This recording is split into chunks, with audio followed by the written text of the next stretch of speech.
I'm here to present to you a wonderful episode of the Real Deal Podcast, where we will now be talking about some of my favorite topics. Weeb shit. Black Weebdom. Black Weebdom. It's great. Look, you need it in your life. It's how you become cool and a nerd at the same time. Best of both worlds. See, there are some buffs to being black. So this is our first official episode of season 2. Official. It's gonna be a good time. Allie's not here today, but we got the guest speaker, Mr. Barrington. Mr. Barrington. That's right. He's gonna provide all the hot takes. All the hot takes. Guaranteed the hottest of takes. Look, we holding him back right now, but eventually you're gonna hear things. You're gonna have to cover your children's ears. I'm sorry. Content warning. Brother. Bear has some opinions. So, since we talk about Black Weeb stuff, there's a topic that I want to bring up. So, I just want to bring this up because I think this will help start our conversation off. Okay. I think Akatsuki has a hold on the black community.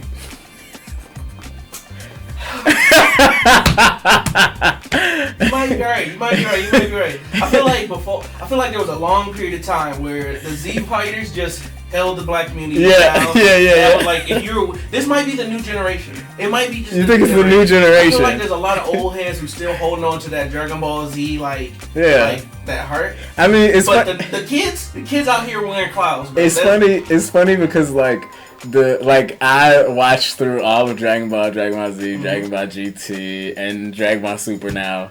And over the years, watching them has become less hype. However, mm-hmm. I have thoroughly enjoyed Abridged, and to this day, I rewatch Abridged on a regular basis. So, I agree. I think it's funny how sometimes I honestly can't tell the difference between what was originally in the original anime versus what was a bridge joke. Yeah, that's true. I struggle with that a lot too. Even rewatching it, I'd be like, wait, didn't this happen? And then you watch actual episodes and you go, oh, this didn't happen. So for example, the whole thing about Goku being a bad father, that was all an abridged thing. Because when you watch the original show, Goku is actually there. He's his son pretty decently. Yeah. Does he die a few times? Yes. But for most part, he's like, yo, I care about my son. I'm doing all this stuff. And even the part where they was like, oh, he made him fight Cell. He made him fight Cell because he was like, look, I died almost basically the last time. What's funny about that is that even though Piccolo, they made Piccolo look like the father, the fact that there was enough instances of Piccolo basically being his father and raising him made it work. Yeah, but it's fine. This is fine. I'm okay. Let them meet. This is who Goku is now, and until we make a new version, till Super comes out and takes the world by storm.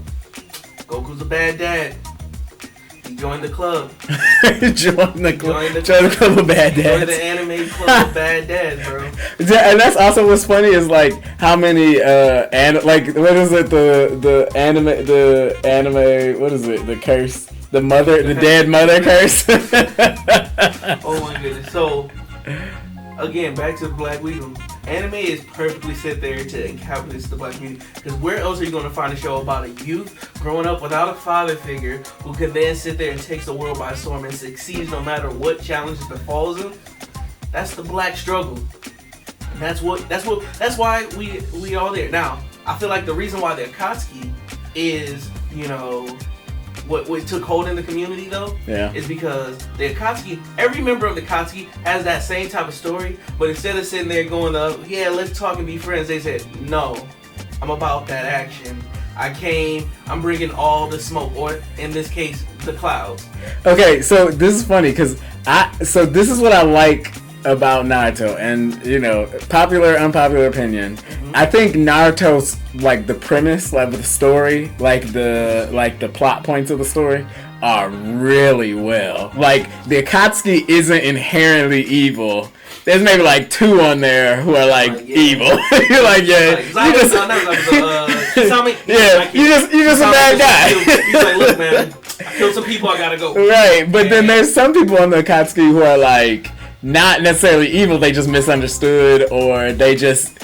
They like their idea of justice or freedom or whatever revolves around having to kill or capture a bunch of people. Thing, like, I was on you, and then I started to think about it. You know? Yeah. Like Sasori. He's kind of a bad dude. Bad dude, but evil. But he was practicing. He was an artist. He was just practicing his craft. Yeah, and Dataro's just those bombs were just practice. It's literally the same thing. He was an artist. He was like exactly. And all the not inherently evil. Are part of the art, man. I needed that hand to fly off right in that distance, so that way my art becomes perfect. Yep. But then we get into things like Hidan. Not a bad dude at all. Hidan for a long time was my favorite Naruto character. Nah, it's always Shikamaru. I mean, Shikamaru beat Hidan. He did. In less than 24 hours. And that was a dope fight. Matter of fact, he didn't even kill him. He's still alive. I don't know. What do you call being 6 feet underground and not breathing air? I'm pretty sure that's dead. I don't know. I'm pretty sure that's pretty cadaverific.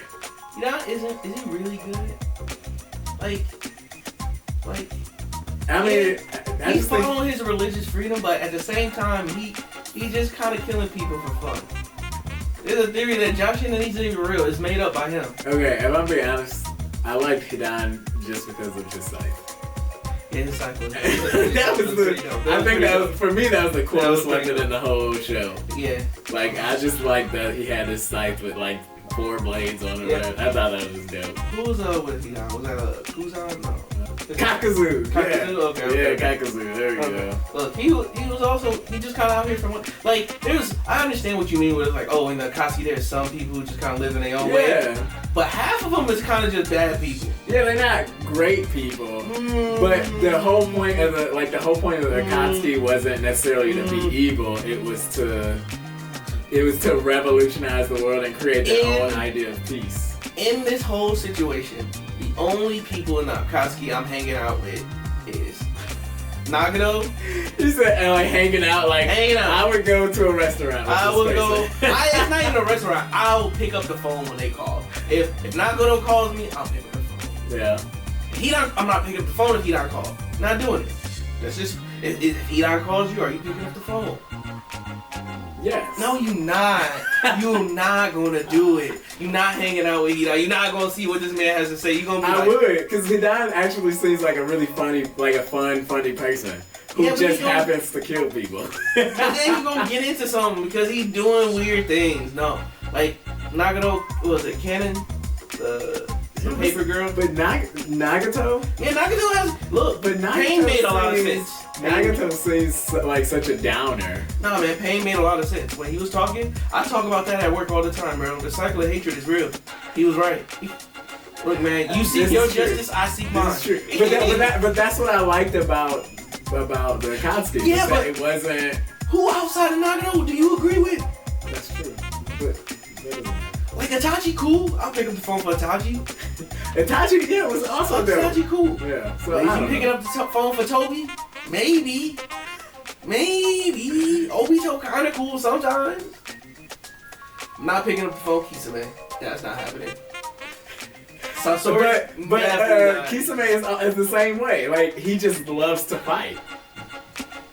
True. Like, that's literally his whole thing. He just wants to fight. He's like, hey, who's the strongest? Like, let's fight. Yeah. And he actually wasn't a bad dude. He wasn't a bad dude. You're right. I'll pick up the phone for you. I'll pick up the phone. I'll pick up the phone. I'll be like, hey, what's up? Because he enjoyed his fight. It was a guy. Yeah, he enjoyed his fight. He was sitting there, he's like, I just want you to remember my name. That's it. That's all I want. I want you to fight me and be like, oh yeah, I remember that Kisame guy. No, never remembered him. That was funny. But yeah, I don't know. But yeah, the kids like the Akatsuki. Yeah. I don't know. I think it's so interesting how the Akatsuki. It's funny because it's like the black and the red. Like I got an Akatsuki jacket, and we go to these conventions and everybody, you see a couple white people, but it's mostly like black people who wearing Akatsuki stuff. Bro, didn't they make some Akatsuki forces at one point? I feel like that would surprise me, but that sounds cool. Because I think I saw them and I was like, dang, I kind of want them. Like, I was like, ugh. He's kind of hot, bro. Because I think it was that's crazy. It was like, instead of the Nike swoosh, it was just the cloud. And I was like, yeah, dang. That's so dope. I need it. It was all black, bro. With the red cloud. It had like red trim around it and stuff. Yeah. That's kind of hard. I kind of want it, bro.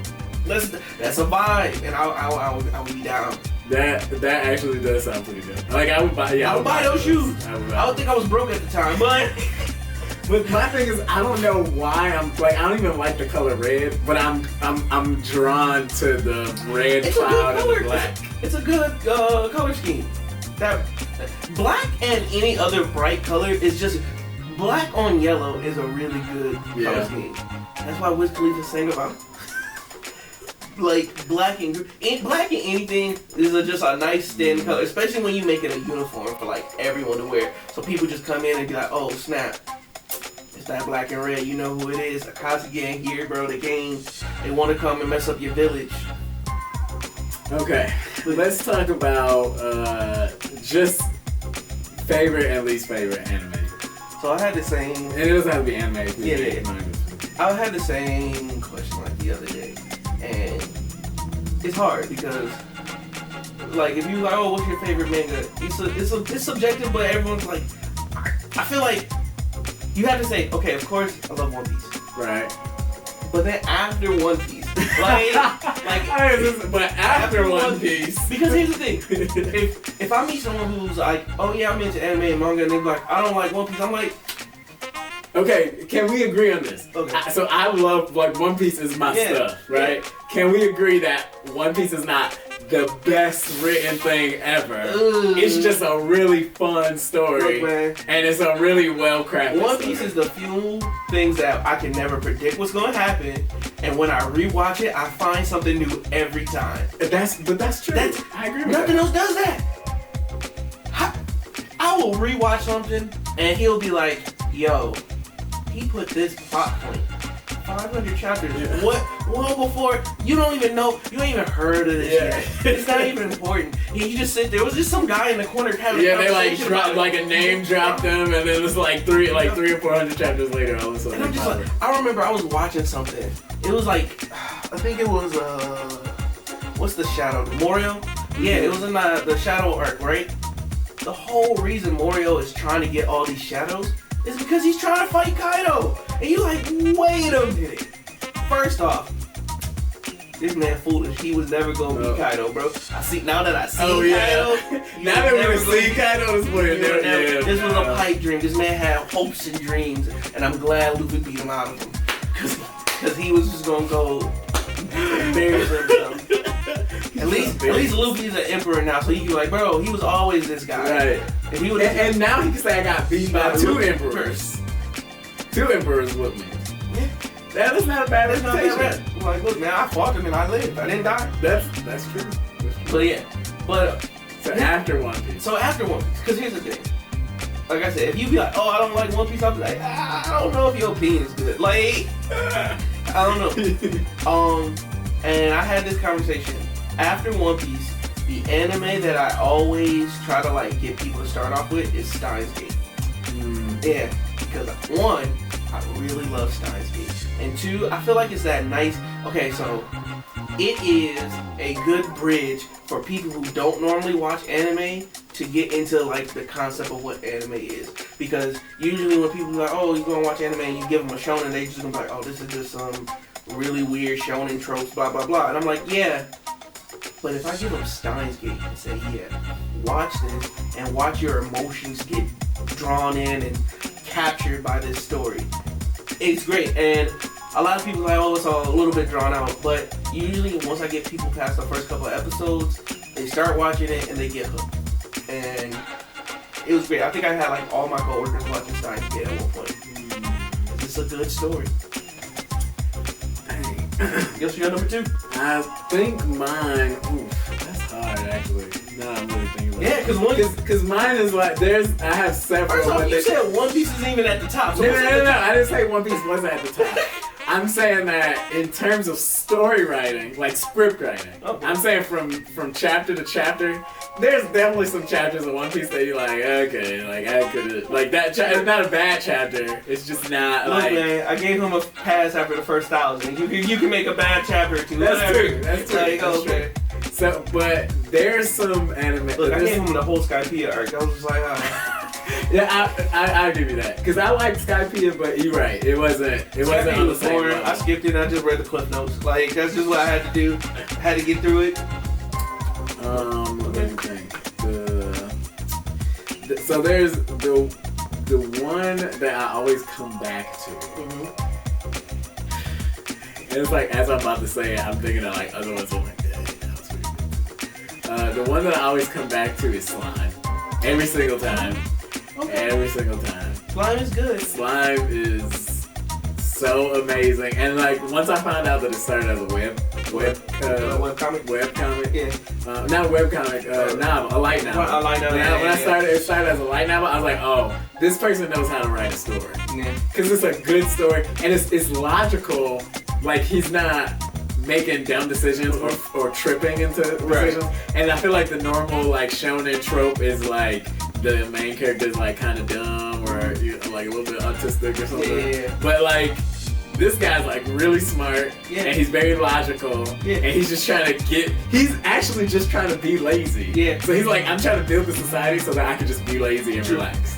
And the crazy thing about Slime is he's not too overpowered. He's pretty strong. Yeah. That's cool. But there's times where he slips up and is like, yeah, I didn't know that, and they kind of got me. And he goes back and claps back. I think some of the greatest arc, spoilers, the greatest arc of Slime is when Shion died, and he was like, all right, I'm done. Like, he was like, that's my mistake. I came here. Yeah. From being a human, I wanted to be nice. Yeah, and he said that. Yes. He said, I've been trying to act like a human this whole time, but I'm a monster, so let me be a monster. Yep. And I was like, turn up right now. Yeah. And that's when Slime went from okay to be like, oh, okay, this is pretty good.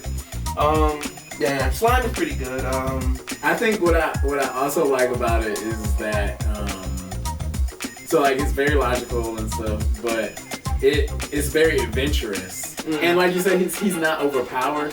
But what I like is that you don't actually really know how strong he is. Yeah, like he's strong. He's definitely strong. You know he's strong, but you have no idea how truly strong he is. He's really strong, but then there's other people you meet in the world who's like, hey, calm down.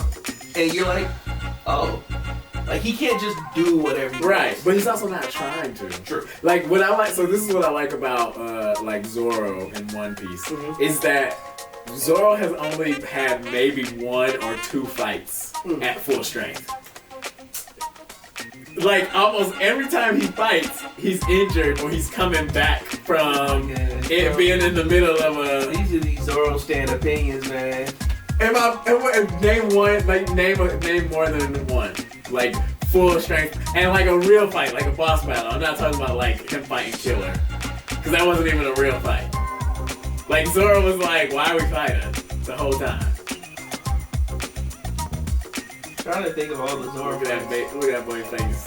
Look, man, I can't even think. Every time Zoro fights, almost every time, not every time, but almost every time Zoro fights, he fought Pika. He fought at full strength. No, he did fight Pika at full strength. And I can't even think of. I don't think he fought King at full strength. Like, what do you mean? He didn't fight King at full strength. What did he fight King at? Because something happened to him before. What happened? I don't remember anything happening to him. Did he fight King at full strength? Who did he fight in Fishman Island? Fishman Island? Or he didn't fight nobody worth fighting. True. And Fishman Island was a very boring one. So Fishman Island, this is my theory. I think Fishman Island was meant for 2 things. Yeah, Kaku was that was the other one I was thinking of. Those are the only 2 that I could think of that were him at full strength. But Fishman Island, I think the reason that they made Fishman Island was to A, introduce the prophecy, and B, just showcased them after the time skip, yeah, like how strong they were. Yeah, I can see that. But yeah, I don't know. I feel like Zoro definitely has to fight. He always had. I feel like every time people talk about Zoro, they always just keep like, oh, he was injured, or oh, he was this was that. But this is my thing. I think. Let's talk about that first Fishman fight where he just took those hot L's, bro. Against Haji, bro. Haji not nobody. Yes. He also had a giant scar going down his side that they didn't do justice in the live action, in my opinion. Whatever. Like, I wanted some blood gushing, and it was just a slice. That's fine. But the other thing for me was that, like, Zoro, the way that they showcased Zoro, it was always him either being overpowered or weakened. Like, he fought Kaku, and what he did, I think that was the Asura thing at the end. And I don't think we've seen that again since then. Yeah, maybe. But that was cool. Zoro's cool. He's fine. He's whatever. But yeah. And then they always showcase how strong he is, just never really in a fight. It's always like when he got Enma, and he slices, and like the mountain just falls off. And then you see his arm shrivel up, and he's like, no, get back in there. What are you doing? Like, you're my blade. I was like, okay, that was kind of sweet. I guess, I don't know. Little Sanji all the way, whatever. Sanji. I was like, Sanji in the live action, I really liked him. In the live action. I like Sanji all the time. In all forms. Sanji's great. He's the best straw hat. By far. He solves all problems. Sanji did come in clutch, the first solid quarter of the show of the manga. Even in the second half, when Don Flamingo was about to sit there and destroy the Thousand Sunny, who was there who fought him? Right. Sanji always fought Don Flamingo just to make sure, hey, look, don't blow up our ship, please. He did show it. Yeah, he showed it. He was like flying and everything. I forgot about that. Yeah. Oh, when we go to Big Mom, Sanji I'll handle it. Big Mom. Yeah. Try to fight everything. Sanji showed, he was like always clutch. Let me just handle the situation. For you. And then I'll go home and cook a delicious meal. Sanji, I like Sanji. Sanji the greatest. He's a good story, continuing the story. And you forget about him because even though he's not, no. I'm not saying you forget. I'm saying you forget about him because the story is always revolving around Luffy, and then Zoro, and then I feel like a lot of times when you think about Nami before you think about Sanji. Yeah, okay. So Sanji just kind of disappears and solves the problem and then comes back. For example, and this is one of the reasons why, actually the greatest one reason why it's always number one. The double Sanji backstory was one of the greatest moments in that whole story. That's true. When they was like, oh, yeah, he was stuck on an island and survived and all this stuff. But did you ever think about how he got there? Yeah. Why was this kid on a ship? Right. You never asked that question, did you? No, because he ran away from home because his father was abusive and was trying to make him into a cyborg. And on top of that, he was a prince. He was a prince who ran away from home to cook. And then got stranded on an island. So he literally went from the top all the way down to the bottom. Bro, Sanji said his backstory. I don't know. Bro, when they had him in a prison with a cage over his mouth. You can't tell me. The only person who's even close is Robin because she had to watch everything she did. Robin was sad. But for me, so Nami's mom, wasn't she? She got shot in front of her, whatever. That's sad. That's sad, but she got. Who else? She is well adjusted. Frankie died and built himself back. Frankie got cut in half and rebuilt his body in a junk pile. Which is sad, but more like, dang. What? Sabo's also pretty sad backstory. Sabo's sad. Let me see. Luffy, not sad. Okay. When you really think about it, Brooks is the most sad. Okay. It's not sad, but it's sad. It's real sad. It's I just ate a fruit and we got stranded here and I just watched everyone die in front of me. And then I spent the last 50 years by myself on this island. Just sitting there. Didn't even learn a new song. Man, that boy was... that's jacked up. That's a tough one. There's a lot of tough ones. Yeah, everybody. I'd be like, dang, are you okay? But yeah, let's try pulling it back too, because we went on a whole. That's what tangent. You're just talking about Black Weebdom. Yeah, Black Weebdom. You know another. Gotta wrap it up. You know what another really strong Black Weeb song show is? Samurai Champloo. Because it has a lot of like that hip hop influence and stuff in it, and a lot of people, like for example, I know Nujabes, and a lot of people in the Black hip hop community know Nujabes, and at least that show for the music and all that stuff like that. Because he's one of the best producers for like hip hop. His music is what started the whole like chill hop or lo-fi beats. Oh, lo-fi. Yeah, that's dope. I didn't know that. Yeah, like them putting up like Nujabes beats and stuff like that was like the genesis of kind of that. But I don't know. Which also brings me to another point I want to make was like my quintessential like experience of that was at YumaCon. So I think it was like the last time I went with you, and it was like me and Cruz were out at the DJ right outside the radio train. So we're in the middle of Detroit, they're playing all like the club bangers and stuff like that, right? Playing it, pop, pop, pop, hit, right? In the middle, they stop it. And then they start playing the Yu Yu Hakusho theme song.